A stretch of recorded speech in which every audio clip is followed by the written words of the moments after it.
Welcome to భక్తి Shankh channel sir. నమస్కారం sir. ప్రస్తుతం ఉన్న పరిస్థితి మీరు చూస్తున్నారు. అటు భరత జాతికి, ప్రత్యేకంగా సనాతని హిందువులకు, ఇటు దేశానికి రెండింటికి ముప్పు తెచ్చేటటువంటి పరిస్థితుల్ని దేశం ఎదుర్కొంటూ ఉంది. అఫ్కోర్స్ అక్కడ మోడీ గారు, అమిత్ షా గారు అక్కడ వాళ్ళు చేయగలిగినంత వరకు చేస్తున్నారు. దీన్ని మనం ఎట్లా చూడాలి? ఇప్పుడున్న పరిస్థితిని మనం ఎలా అవగాహన చేసుకోవాలి అండ్ మనం ఎలా రియాక్ట్ కావాలి?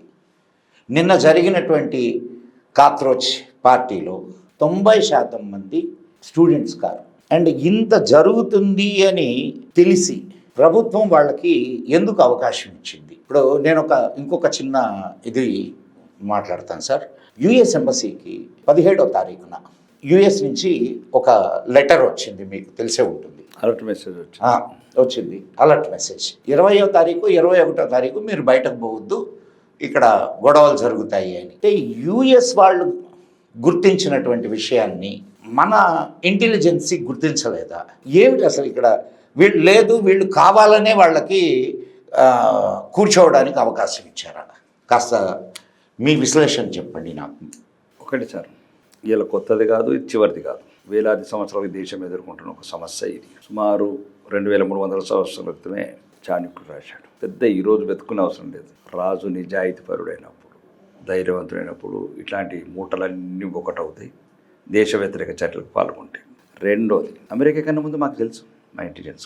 కానీ ఆ 10% విద్యార్థులకు ఏం కావాలని చూసింది. మీరు అన్నారు కదా, ఫస్ట్ 10 మందిని కాపాడుకుందాం, 9 మంది పని తర్వాత చేస్తాం. అలా అమెరికా కూడా పంపించకుండా ముందే తెలుసు మాకు మెసేజ్ ఏం జరిగింది, ఎక్కడెక్కడ ఎంట్రీ అయ్యిండ్రు, ఏమేమైనాయి, ఫలస్తీనా జెండలు ఎట్లా వచ్చినాయి, ప్రకాష్ రాజు గారు ఏం మాట్లాడిండు, భారత మాతకి ఎంతమంది భర్తలు, సీతమ్మకు రకరకాల. కానీ దీనివల్ల జాతిని మేల్కొల్పరిచిన ఎలా అనేది సమస్య కూర్చున్నాను. ఇప్పుడు ఉదాహరణకు చెప్తున్నాను, సీతమ్మ తల్లి మీద అసభ్యంగా మాట్లాడుతుంటే కూడా ఇప్పుడున్న యువతరం కేరింతలు కొంటున్నారు. అయితే అదే దాంట్లో సగం మంది ముస్లిమ్స్ ఉన్నారు. ఒక్కడన్నా వాళ్ళ మతానికి అగ్నెస్ట్గా ఒక్క మాట మాట్లాడితే ఆడ 100 ముక్కలు చేస్తారని. నీ సమస్య ఏంది? నీట్. నీ సమస్య ఏంది? పరీక్ష. నీ సమస్య ఏంది? అదే. కానీ సీతమ్మ తల్లి శీలం మీద మాట్లాడే నా కొడుకులకు సమాధానం చెప్పకుండా ఇప్పుడున్న ఏదైతే ఈ జాతి కేరింతలు కొడుతున్నదో ఇక్కడ పెద్ద ప్రమాదం ఉంది. వాళ్ళతో లేదు ప్రమాదం. నువ్వు ఎవరెవరితో అనుకుంటున్నావో, క్రిస్టియన్ ప్రకాష్ రాజు గారితోనో లేకపోతే ముస్లిం ముల్లాలతోనో ఇది లేదు. వాళ్ళు బహిరంగంగా యుద్ధానికి వచ్చారు. మనకు అది పెద్ద ప్రాబ్లం లేదు, మేము వాళ్ళని ఎదుర్కొంటాం. అది ఆ సమస్య లేదు. తరతరాలుగా చావాలంటి సాంబాజీలు కావచ్చు, ఛత్రపతి శివాజీలు కావచ్చు, మహారాణా ప్రతాపులు కావచ్చు, వేలాది వీరుల స్ఫూర్తి పొందిన జాతి యువకులు కూడా ఉన్నారు మా దగ్గర. కానీ అక్కడ ఒకటే ఒక బాధాకరమైన విషయం ఏంటంటే, ఇంత అసభ్యకరంగా నీ దేశాన్ని ముక్కలు చేస్తామంటుంటే, నవ్వుకుంటూ చప్పట్లు కొట్టి ఈ జాతిని చూసి నాకు ఇబ్బందిగా ఉంది. వీళ్ళ గురించి కాదు భగత్ సింగ్ ఉరితాడు పెట్టుకున్నది, వీళ్ళ గురించి కాదు చంద్రశేఖర్ ఆజాద్ కాల్చుకున్నది, వీళ్ళ గురించి కాదు సుభాష్ చంద్రబోస్ ప్రపంచమంతా తిరిగి దీనికి స్వాతంత్రం తేవాలని. ఈ బిడ్డలకు స్వేచ్ఛ రావాలి. కానీ స్వేచ్ఛ ఈ రకంగా దుర్వినియోగం అవుతుంది. దీన్ని స్వేచ్ఛ అంటారా?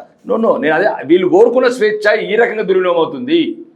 తన దేశాన్ని ముక్కలు చేస్తుండే స్లోగన్స్ వస్తుండే, తన తల్లిని శీలం మీద అబండాలు ఇస్తుంటే, తన దేశ ప్రధాని ఇంటి కుటుంబ సభ్యుల మీద అసభ్యకరంగా మాట్లాడుతుంటే, గుండాల ముసుగులో వీళ్ళ విద్యార్థుల ముసుగులో పోలీసుల మీద దాడి చేస్తుంటే, మహిళల మీద అసభ్యకరంగా ఇప్పుడు ఇంకొక చిన్న మీరు అంటే ఆ యువతను చూసి సిగ్గేస్తుంది అంతే.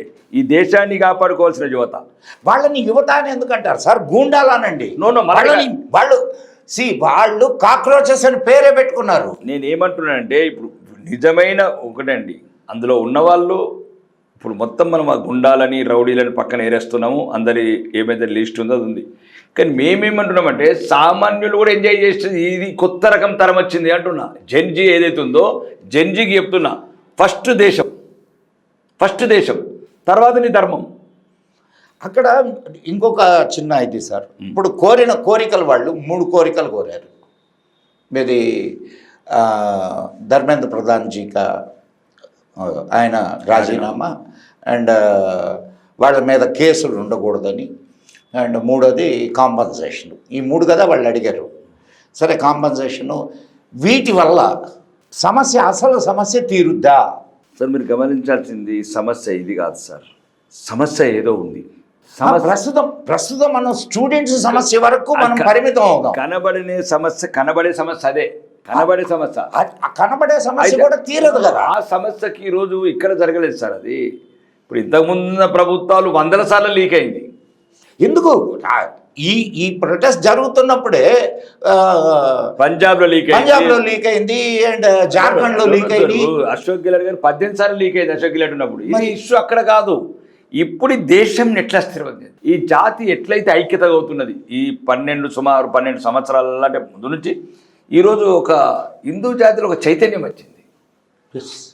ఆ చైతన్యం చూసి భరించలేకపోతుంది. ఎవ్వైతే ఉగ్రవాదం దీనివల్ల చైతన్యం పోద్దంట సార్, ఇంకాస్త ఎక్కువ అవుద్ది. సీతమ్మని తిడితే చైతన్యం పోద్ది అనుకునే మూర్ఖులకి ఇంకా అంటే అంత తెలివి ఉంది. అంటే మేము బాధలు తిడితే కాదు, మా బాధ ఏంటంటే తన తల్లిని తిడుతుంటే బిడ్డలు చప్పట్లు కొట్టడమే బాధ. వాళ్ళు బిడ్డలు అనుకుంటే కదా.